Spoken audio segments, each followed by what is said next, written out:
Immortale Dei, sobre la Constitución cristiana del Estado. Del Sumo Pontífice. León XIII. 1.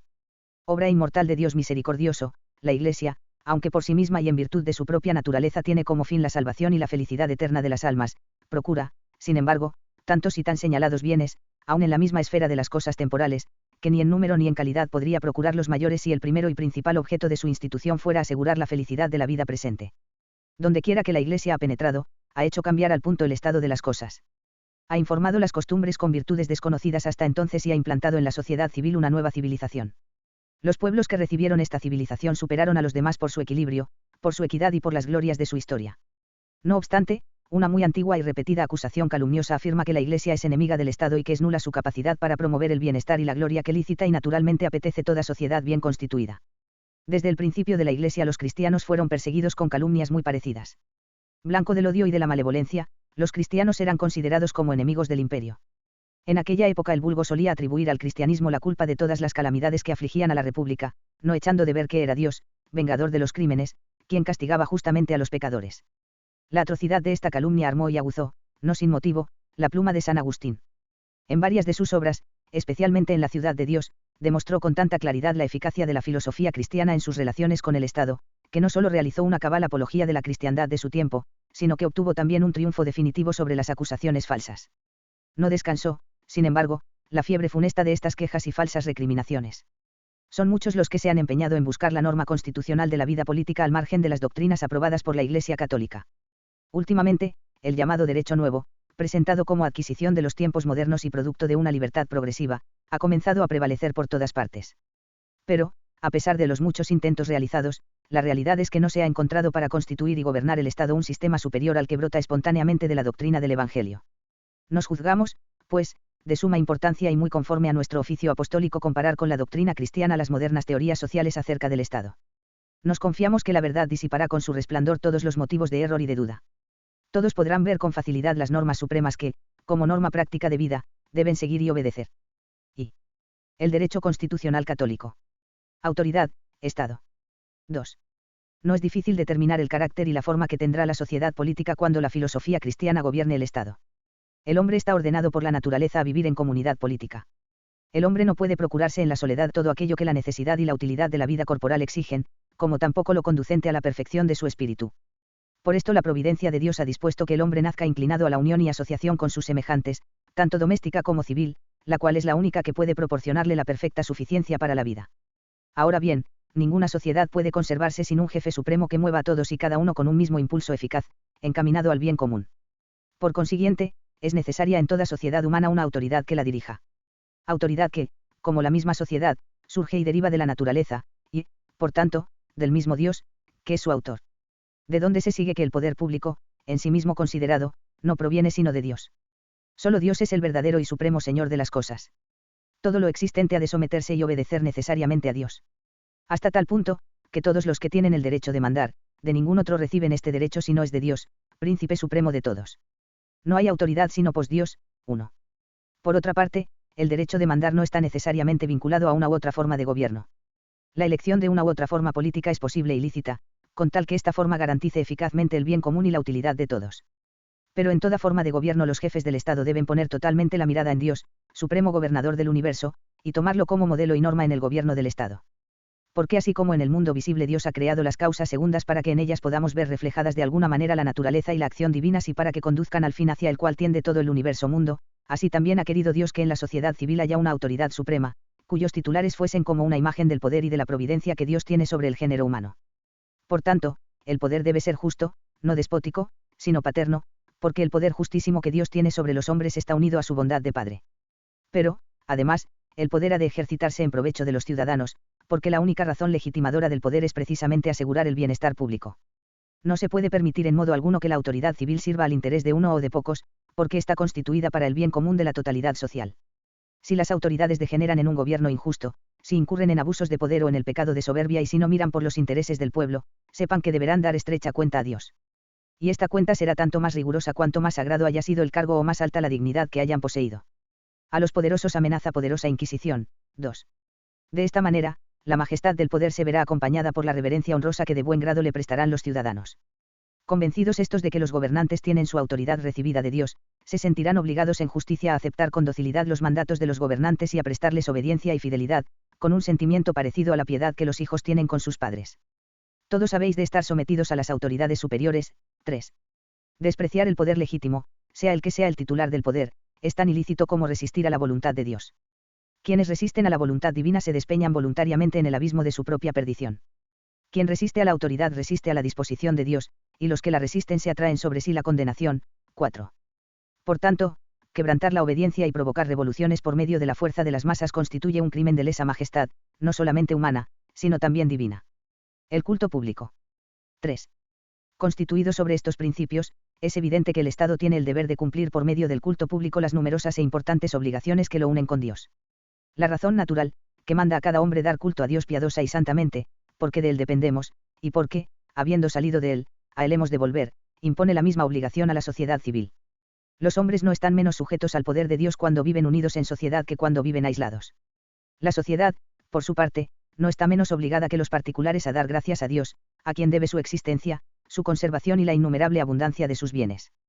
Por esta razón, así como no es lícito a nadie descuidar los propios deberes para con Dios, el mayor de los cuales es abrazar con el corazón y con las obras la religión, no la que cada uno prefiera, sino la que Dios manda y consta por argumentos ciertos e irrevocables como única y verdadera, de la misma manera los estados no pueden obrar, sin incurrir en pecado, como si Dios no existiese, ni rechazar la religión como cosa extraña o inútil, ni pueden, por último, elegir indiferentemente una religión entre tantas.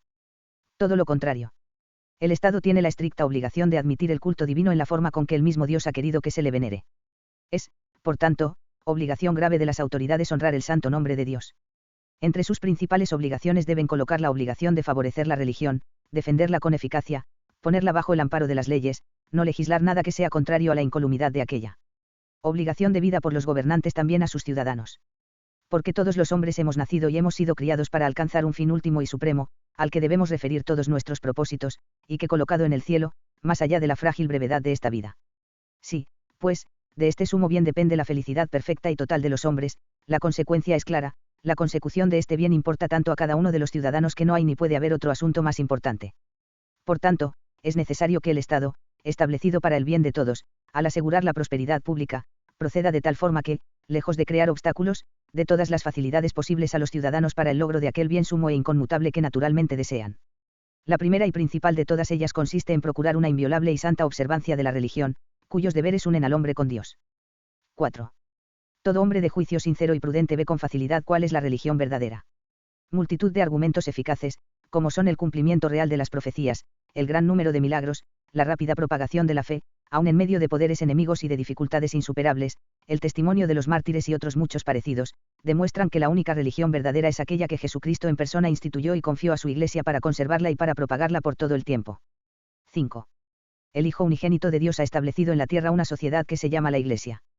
A esta transmitió, para continuarla a través de toda la historia, la excelsa misión divina, que él en persona había recibido de su Padre. Como me envió mi Padre, así os envío yo. 5.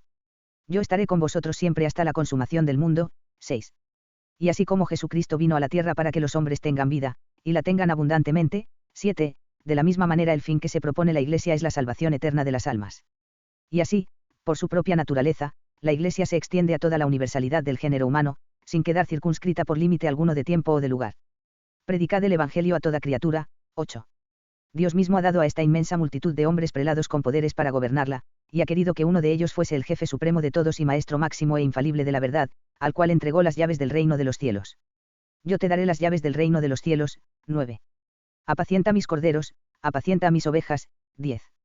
Yo he rogado por ti, para que no desfallezca tu fe. 11. Esta sociedad, aunque está compuesta por hombres, como la sociedad civil, sin embargo, por el fin a que tiende y por los medios de que se vale para alcanzar este fin, es sobrenatural y espiritual.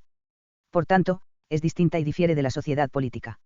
Y, lo que es más importante, es una sociedad genérica y jurídicamente perfecta, porque tiene en sí misma y por sí misma, por voluntad benéfica y gratuita de su fundador, todos los elementos necesarios para su existencia y acción. Y así como el fin al que tiende la Iglesia es el más noble de todos, así también su autoridad es más alta que toda otra autoridad ni puede en modo alguno ser inferior o quedar sujeta a la autoridad civil. Jesucristo ha dado a sus apóstoles una autoridad plena sobre las cosas sagradas, concediéndoles tanto el poder legislativo como el doble poder, derivado de este, de juzgar y castigar. Me ha sido dado todo poder en el cielo y en la tierra, y pues, enseñad a todas las gentes, enseñándoles a observar todo cuanto yo os he mandado. 12. Y en otro texto, si los desoyere, comunícalo a la Iglesia. 13. Y todavía, prontos a castigar toda desobediencia y a reduciros a perfecta obediencia. 14. Y aún más, empleé yo con severidad la autoridad que el Señor me confirió para edificar, no para destruir. 15. Por tanto, no es el Estado, sino la Iglesia, la que debe guiar a los hombres hacia la patria celestial. Dios ha dado a la Iglesia el encargo de juzgar y definir en las cosas tocantes a la religión, de enseñar a todos los pueblos, de ensanchar en lo posible las fronteras del cristianismo, en una palabra, de gobernar la cristiandad, según su propio criterio, con libertad y sin trabas. La Iglesia no ha cesado nunca de reivindicar para sí ni de ejercer públicamente esta autoridad completa en sí misma y jurídicamente perfecta, atacada desde hace mucho tiempo por una filosofía aduladora de los poderes políticos. Han sido los apóstoles los primeros en defenderla. A los príncipes de la sinagoga, que les prohibían predicar la doctrina evangélica, respondían los apóstoles con firmeza: es preciso obedecer a Dios antes que a los hombres. 16. Los santos padres se consagraron a defender esta misma autoridad, con razonamientos sólidos, cuando se les presentó ocasión para ello. Los romanos pontífices, por su parte, con invicta constancia de ánimo, no han cesado jamás de reivindicar esta autoridad frente a los agresores de ella.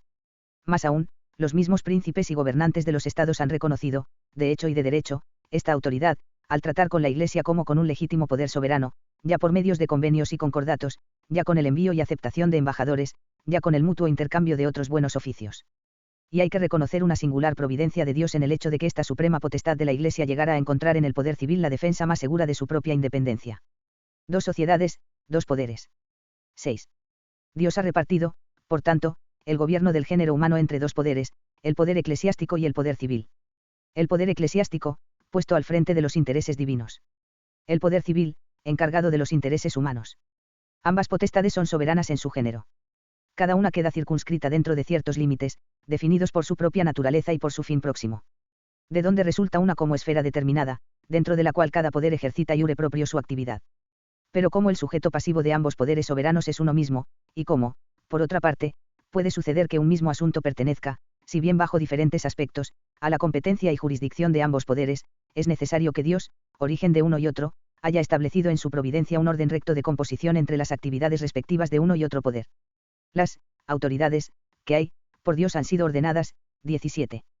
Si así no fuese, sobrevendrían frecuentes motivos de lamentables conflictos, y muchas veces quedaría el hombre dudando, como el caminante ante una encrucijada, sin saber qué camino elegir, al verse solicitado por los mandatos contrarios de 2 autoridades, a ninguna de las cuales puede, sin pecado, dejar de obedecer. Esta situación es totalmente contraria a la sabiduría y a la bondad de Dios, quien incluso en el mundo físico, de tan evidente inferioridad, ha equilibrado entre sí las fuerzas y las causas naturales con tan concertada moderación y maravillosa armonía, que ni las unas impiden a las otras ni dejan todas de concurrir con exacta adecuación al fin total al que tiende el universo. Es necesario, por tanto, que entre ambas potestades exista una ordenada relación unitiva, comparable, no sin razón, a la que se da en el hombre entre el alma y el cuerpo. Para determinar la esencia y la medida de esta relación unitiva no hay, como hemos dicho, otro camino que examinar la naturaleza de cada uno de los 2 poderes, teniendo en cuenta la excelencia y nobleza de sus fines respectivos. El poder civil tiene como fin próximo y principal el cuidado de las cosas temporales. El poder eclesiástico, en cambio, la adquisición de los bienes eternos. Así, todo lo que de alguna manera es sagrado en la vida humana, todo lo que pertenece a la salvación de las almas y al culto de Dios, sea por su propia naturaleza, sea en virtud del fin a que está referido, todo ello cae bajo el dominio y autoridad de la Iglesia. Pero las demás cosas que el régimen civil y político, en cuanto tal, abraza y comprende, es de justicia que queden sometidas a este, pues Jesucristo mandó expresamente que se dé al César lo que es del César y a Dios lo que es de Dios. No obstante, sobrevienen a veces especiales circunstancias en las que puede convenir otro género de concordia que asegure la paz y libertad de entrambas potestades, por ejemplo, cuando los gobernantes y el romano pontífice admiten la misma solución para un asunto determinado. En estas ocasiones, la Iglesia ha dado pruebas numerosas de su bondad maternal, usando la mayor indulgencia y condescendencia posibles. Ventajas de esta concepción. 7. Esta que sumariamente dejamos trazada es la concepción cristiana del Estado. Concepción no elaborada temerariamente y por capricho, sino constituida sobre los supremos y más exactos principios, confirmados por la misma razón natural. 8. La constitución del Estado que acabamos de exponer, no menoscaba ni desdora la verdadera dignidad de los gobernantes. Y está tan lejos de mermar los derechos de la autoridad, que antes, por el contrario, los engrandece y consolida. Si se examina a fondo el asunto, la Constitución expuesta presenta una gran perfección, de la que carecen los restantes sistemas políticos. Perfección cuyos frutos serían excelentes y variados si cada uno de los dos poderes se mantuvieran dentro de su esfera propia y se aplicase sincera y totalmente al cumplimiento de la obligación y de la misión que le corresponden. De hecho, en la constitución del Estado que hemos desarrollado, lo divino y lo humano quedan repartidos de una manera ordenada y conveniente. Los derechos de los ciudadanos son respetados como derechos inviolables y quedan defendidos bajo el patrocinio de las leyes divinas, naturales y humanas. Los deberes de cada ciudadano son definidos con sabia exactitud y su cumplimiento queda sancionado con oportuna eficacia. Cada ciudadano sabe que, durante el curso incierto y trabajoso de esta mortal peregrinación hacia la patria eterna, tiene a la mano guías seguros para emprender este camino y auxiliadores eficaces para llegar a su fin. Sabe también que tiene a su alcance otros guías y auxiliadores para obtener y conservar su seguridad, su sustento y los demás bienes necesarios de la vida social presente. La sociedad doméstica encuentra su necesaria firmeza en la santidad del matrimonio, uno e indisoluble. Los derechos y los deberes de los cónyuges son regulados con toda justicia y equidad. El honor debido a la mujer es salvaguardado. La autoridad del marido se configura según el modelo de la autoridad de Dios. La patria potestad queda moderada de acuerdo con la dignidad de la esposa y de los hijos. Por último, se provee con acierto a la seguridad, al mantenimiento y a la educación de la prole. En la esfera política y civil, las leyes se ordenan al bien común, y no son dictadas por el voto y el juicio falaces de la muchedumbre, sino por la verdad y la justicia. La autoridad de los gobernantes queda revestida de un cierto carácter sagrado y sobrehumano y frenada para que ni se aparte de la justicia ni degenere en abusos del poder. La obediencia de los ciudadanos tiene como compañera inseparable una honrosa dignidad, porque no es esclavitud de hombre a hombre, sino sumisión a la voluntad de Dios, que ejerce su poder por medio de los hombres. Tan pronto como arraiga esta convicción en la sociedad, entienden los ciudadanos que son deberes de justicia el respeto a la majestad de los gobernantes, la obediencia constante y leal a la autoridad pública, el rechazo de toda sedición y la observancia religiosa de la Constitución del Estado. Se imponen también como obligatorias la mutua caridad, la benignidad, la liberalidad. No queda dividido el hombre, que es ciudadano y cristiano al mismo tiempo, con preceptos contradictorios entre sí. En resumen, todos los grandes bienes con que la religión cristiana enriquece abundante y espontáneamente la misma vida mortal de los hombres quedan asegurados a la comunidad y al Estado. De donde se desprende la evidencia de aquella sentencia, el destino del Estado depende del culto que se da a Dios. Entre este y aquel existe un estrecho e íntimo parentesco. 18.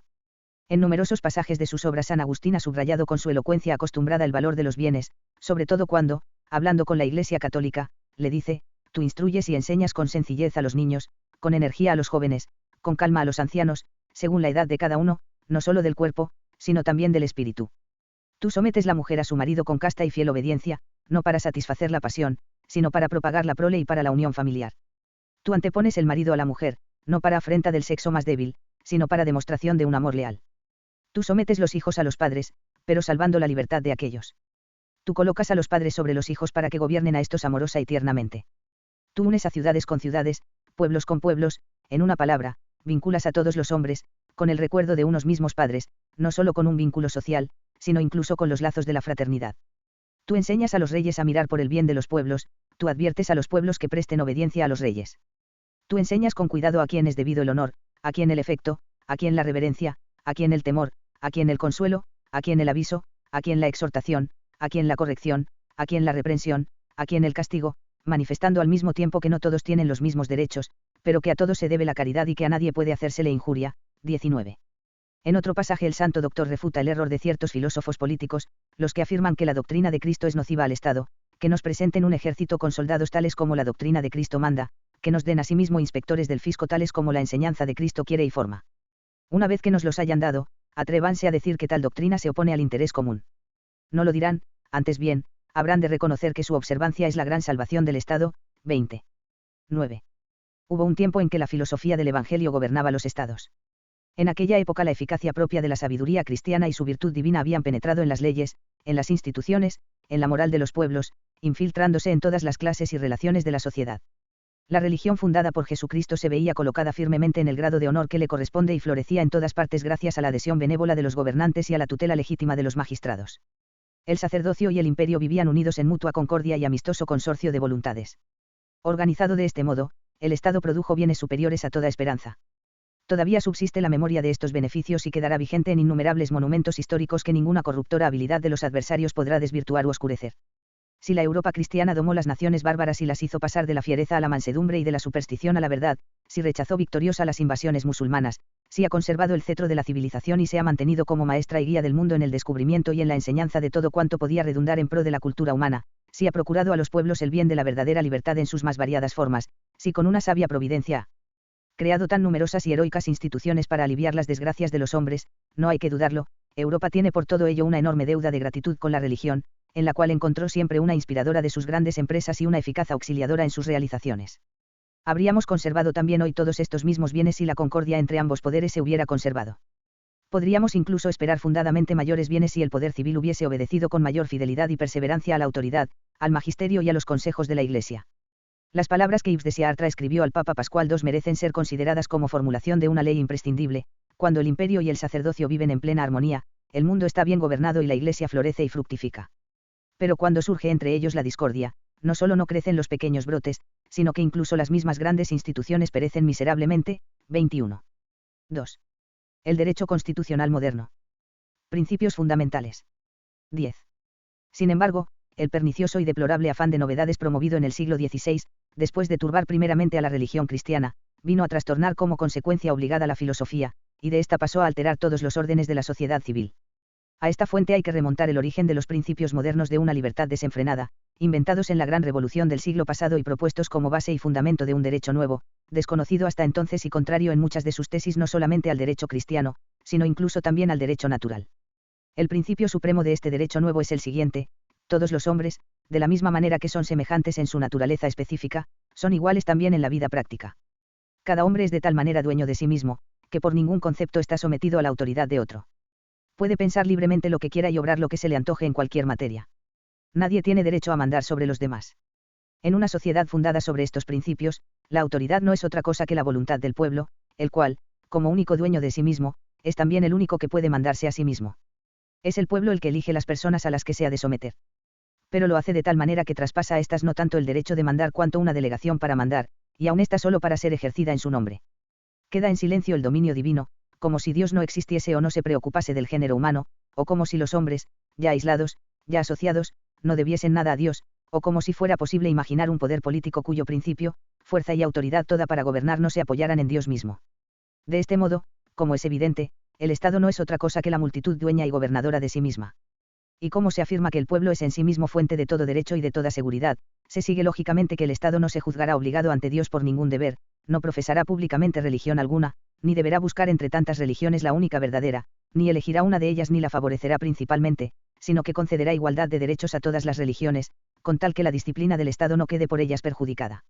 Se sigue también de estos principios que en materia religiosa todo queda al arbitrio de los particulares y que es lícito a cada individuo seguir la religión que prefiera o rechazarlas todas si ninguna le agrada. De aquí nacen una libertad ilimitada de conciencia, una libertad absoluta de cultos, una libertad total de pensamiento y una libertad desmedida de expresión. 22. Crítica de este derecho constitucional nuevo. 11. Es fácil de ver la deplorable situación a que queda reducida la Iglesia si el Estado se apoya sobre estos fundamentos, hoy día tan alabados. Porque cuando la política práctica se ajusta a estas doctrinas, se da a la Iglesia en el Estado un lugar igual, o quizás inferior, al de otras sociedades distintas de ella.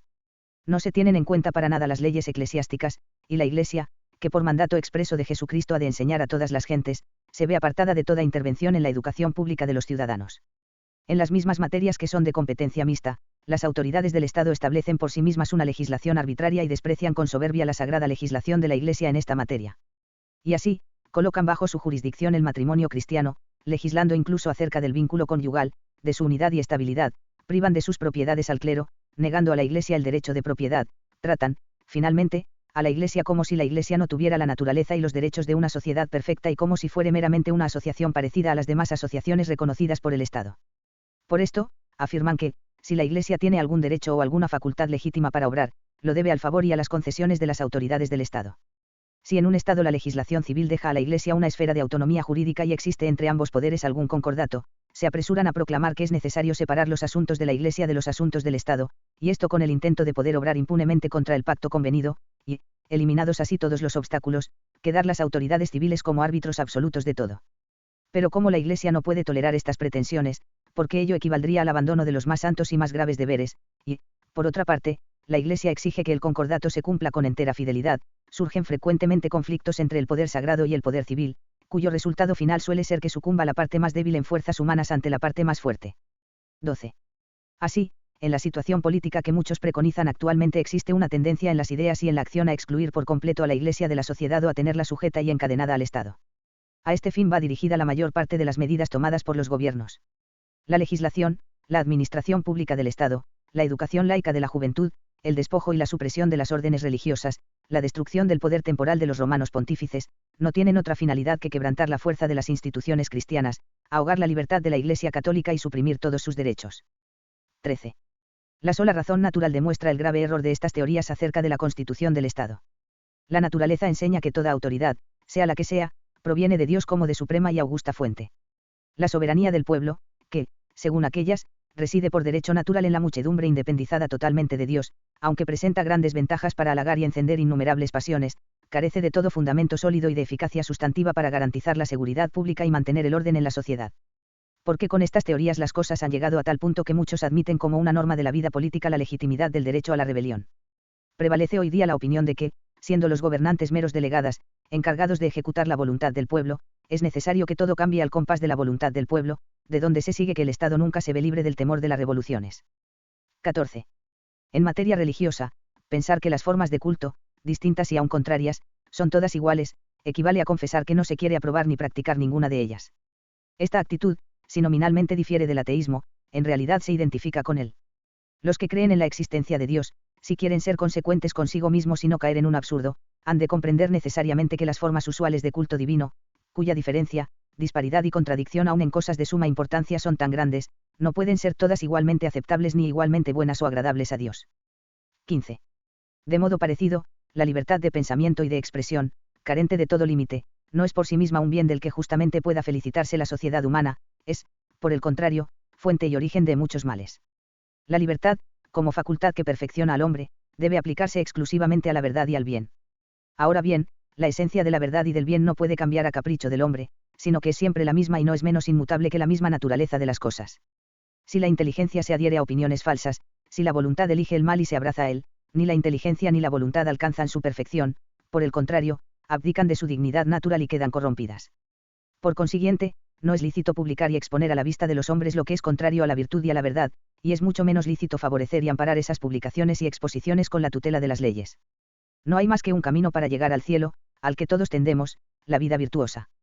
Por lo cual se aparta de la norma enseñada por la naturaleza todo estado que permite una libertad de pensamiento y de acción que con sus excesos pueda extraviar impunemente a las inteligencias de la verdad y a las almas de la virtud.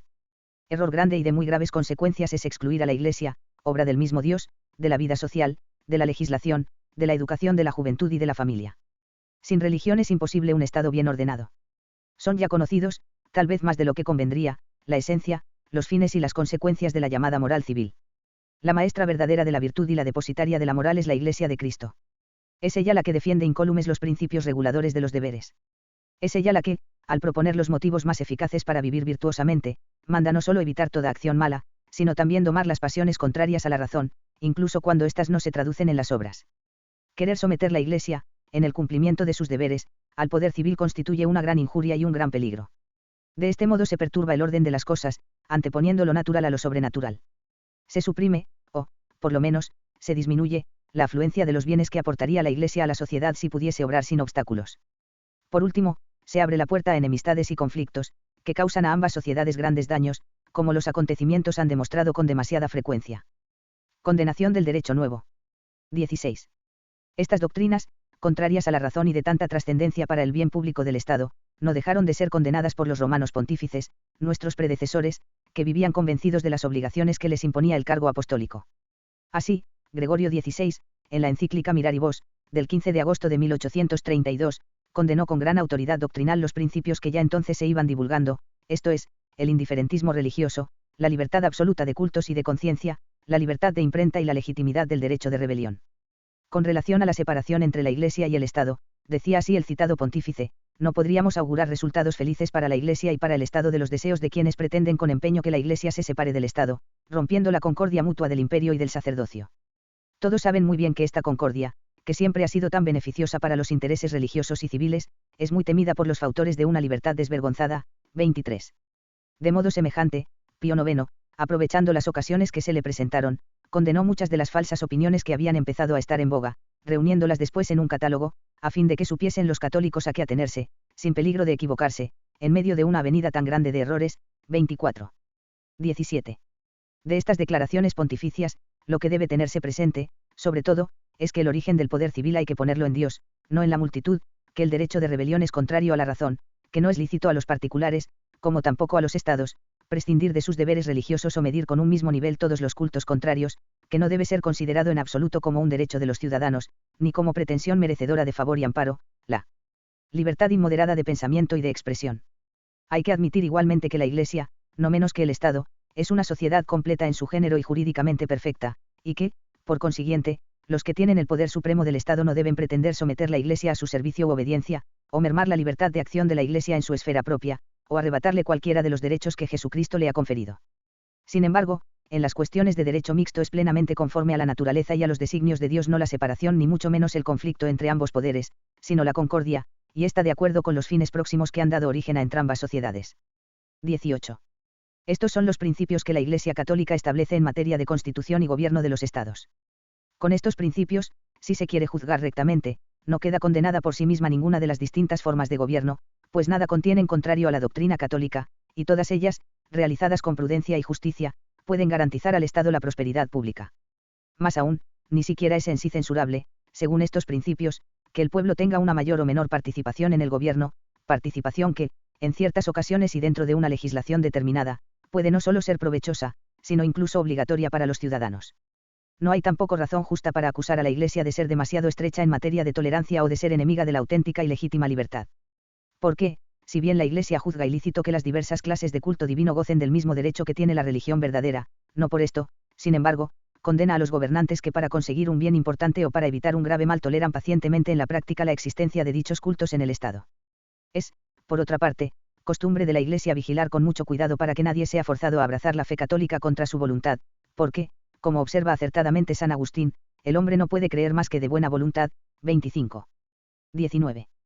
Por la misma razón, la Iglesia no puede aprobar una libertad que lleva al desprecio de las leyes santísimas de Dios y a la negación de la obediencia debida a la autoridad legítima. Esta libertad, más que libertad, es licencia. Y con razón la denomina San Agustín libertad de perdición. 26, y el apóstol San Pedro velo de malicia. 27. Más aún, esa libertad, siendo como es contraria a la razón, constituye una verdadera esclavitud, pues el que obra el pecado, esclavo es del pecado. 28.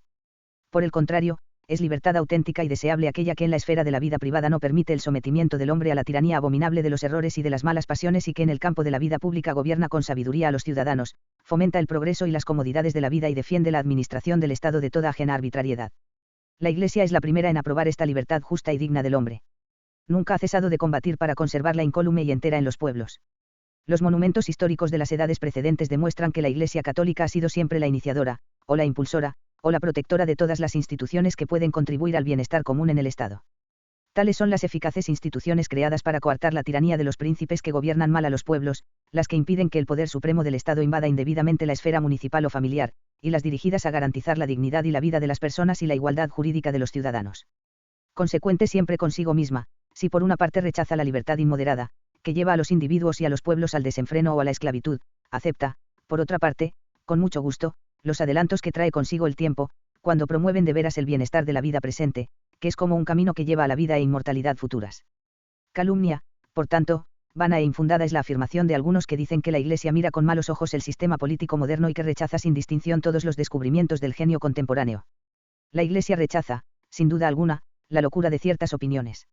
Desaprueba el pernicioso afán de revoluciones y rechaza muy especialmente ese estado de espíritu en el que se vislumbra el comienzo de un apartamiento voluntario de Dios. Pero como todo lo verdadero proviene necesariamente de Dios, la Iglesia reconoce como destello de la mente divina toda verdad alcanzada por la investigación del entendimiento humano.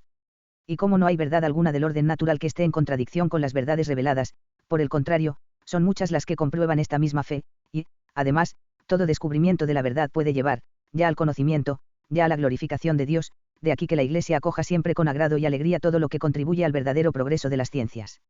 Y así como lo ha hecho siempre con las demás ciencias, la Iglesia fomentará y favorecerá con ardor todas aquellas ciencias que tienen por objeto el estudio de la naturaleza. En estas disciplinas, la Iglesia no rechaza los nuevos descubrimientos. Ni es contraria a la búsqueda de nuevos progresos para el mayor bienestar y comodidad de la vida. Enemiga de la inercia perezosa, desea en gran manera que el ingenio humano, con el trabajo y la cultura, produzca frutos abundantes.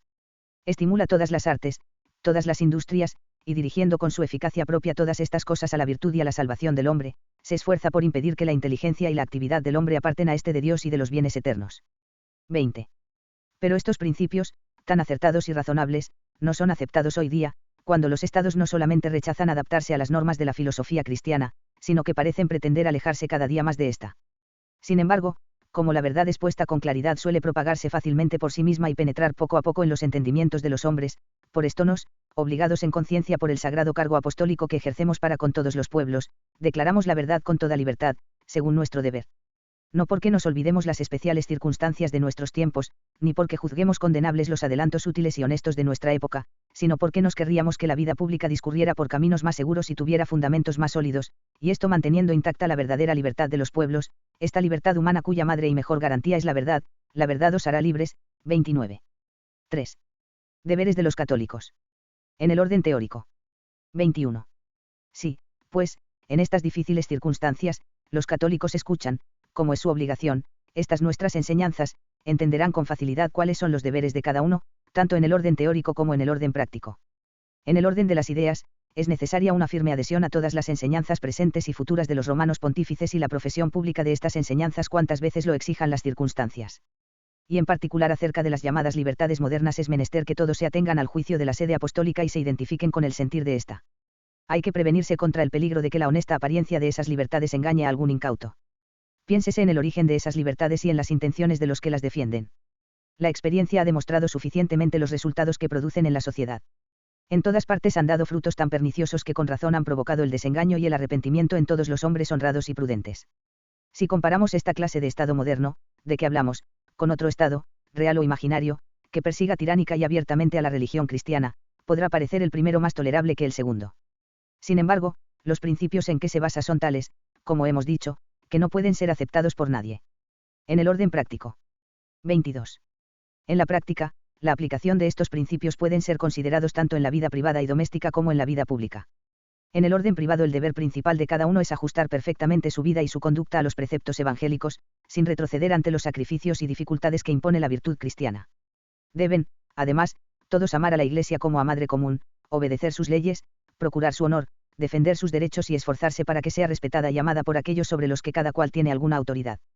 Es también de interés público que los católicos colaboren acertadamente en la administración municipal, procurando y logrando sobre todo que se atienda a la instrucción pública de la juventud en lo referente a la religión y a las buenas costumbres, como conviene a personas cristianas. De esta enseñanza depende en gran manera el bien público de cada ciudad. Asimismo, por regla general, es bueno y útil que la acción de los católicos se extienda desde este estrecho círculo a un campo más amplio, e incluso que abarque el poder supremo del Estado. Decimos por regla general porque estas enseñanzas nuestras están dirigidas a todas las naciones. Puede muy bien suceder que en alguna parte, por causas muy graves y muy justas, no convenga en modo alguno intervenir en el gobierno de un Estado ni ocupar en él puestos políticos. Pero en general, como hemos dicho, no querer tomar parte alguna en la vida pública sería tan reprensible como no querer prestar ayuda alguna al bien común.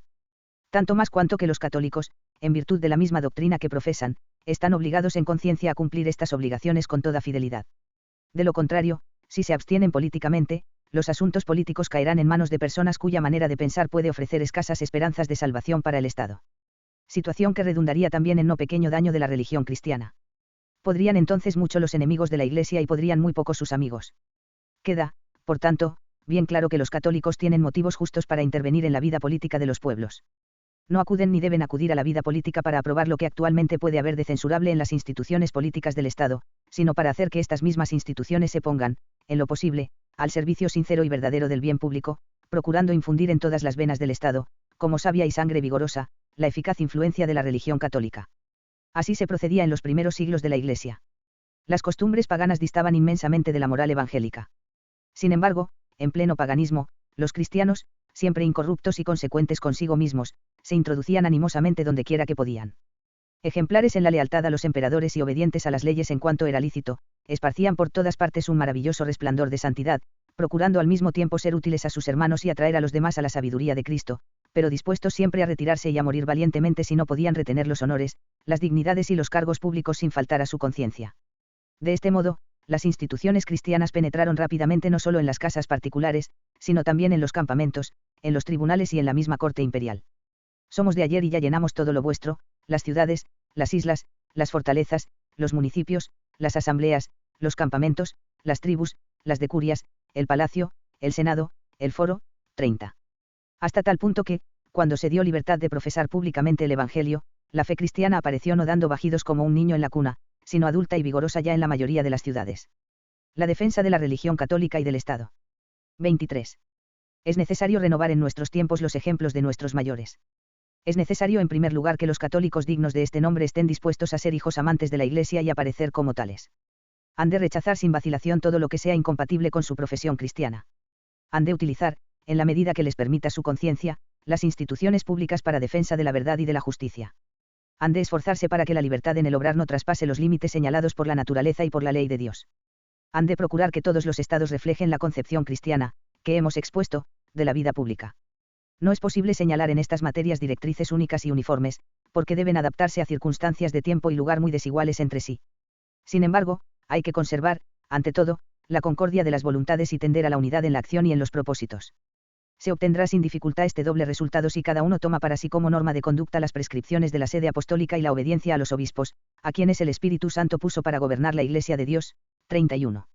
La defensa de la religión católica exige necesariamente la unidad de pensamiento y la firme perseverancia de todos en la profesión pública de las doctrinas enseñadas por la Iglesia. Y en este punto hay que evitar dos peligros, la connivencia con las opiniones falsas y una resistencia menos enérgica que la que exige la verdad. Sin embargo, en materias opinables es lícita toda discusión moderada con deseo de alcanzar la verdad, pero siempre dejando a un lado toda sospecha injusta y toda acusación mutua. Por lo cual, para que la unión de los espíritus no quede destruida con temerarias acusaciones, entiendan todos que la integridad de la verdad católica no puede en manera alguna compaginarse con las opiniones tocadas de naturalismo o racionalismo, cuyo fin último es arrasar hasta los cimientos la religión cristiana y establecer en la sociedad la autoridad del hombre independizada de Dios. Tampoco es lícito al católico cumplir sus deberes de una manera en la esfera privada y de otra forma en la esfera pública, acatando la autoridad de la Iglesia en la vida particular y rechazándola en la vida pública. Esta distinción vendría a unir el bien con el mal y a dividir al hombre dentro de sí, cuando, por el contrario, lo cierto es que el hombre debe ser siempre consecuente consigo mismo, sin apartarse de la norma de la virtud cristiana en cosa alguna ni en esfera alguna de la vida. Pero si se trata de cuestiones meramente políticas, del mejor régimen político, de tal o cual forma de constitución política, está permitida en estos casos una honesta diversidad de opiniones. Por lo cual no tolera la justicia que a personas cuya piedad es por otra parte conocida y que están dispuestas a aceptar dócilmente las enseñanzas de la sede apostólica, se les acuse de falta grave porque piensen de distinta manera acerca de las cosas que hemos dicho. Mucho mayor sería la injusticia si se les acusara de violación o de sospecha en la fe católica, cosa que desgraciadamente ha sucedido más de una vez. Tengan siempre presente y cumplan esta norma los escritores y, sobre todo, los periodistas. Porque en una lucha como la presente, en la que están en peligro bienes de tanta importancia, no hay lugar para las polémicas intestinas ni para el espíritu de partido, sino que, unidos los ánimos y los deseos, deben todos esforzarse por conseguir el propósito que los une, la salvación de la religión y del Estado. Por tanto, si anteriormente ha habido alguna división, es necesario sepultarla voluntariamente en el olvido más completo. Si ha existido alguna temeridad o alguna injusticia, quienquiera que sea el culpable, hay que recuperarla con una recíproca caridad y olvidarlo todo como prueba de supremo acatamiento a la sede apostólica. De esta manera, los católicos conseguirán dos resultados excelentes. El primero, ayudar a la Iglesia en la conservación y propagación de los principios cristianos. El segundo, procurar el mayor beneficio posible al Estado, cuya seguridad se halla en grave peligro a causa de nocivas teorías y malvadas pasiones. 24. Estas son, venerables hermanos, las enseñanzas que nos juzgamos conveniente dar a todas las naciones del orbe católico acerca de la constitución cristiana del Estado y de las obligaciones propias del ciudadano. Solo nos queda implorar con intensa oración el auxilio del cielo y rogar a Dios que Él, de quien es propio iluminar los entendimientos y mover las voluntades de los hombres, conduzca al resultado apetecido los deseos que hemos formado y los esfuerzos que hemos hecho para mayor gloria suya y salvación de todo el género humano. Como auspicio favorable de los beneficios divinos y prenda de nuestra paterna benevolencia, os damos en el Señor, con el mayor afecto, nuestra bendición apostólica a vosotros, venerables hermanos, al clero y a todo el pueblo confiado a la vigilancia de vuestra fe. Dado en Roma, junto a San Pedro, el 1 de noviembre de 1885, año octavo de nuestro pontificado. León pp. 13.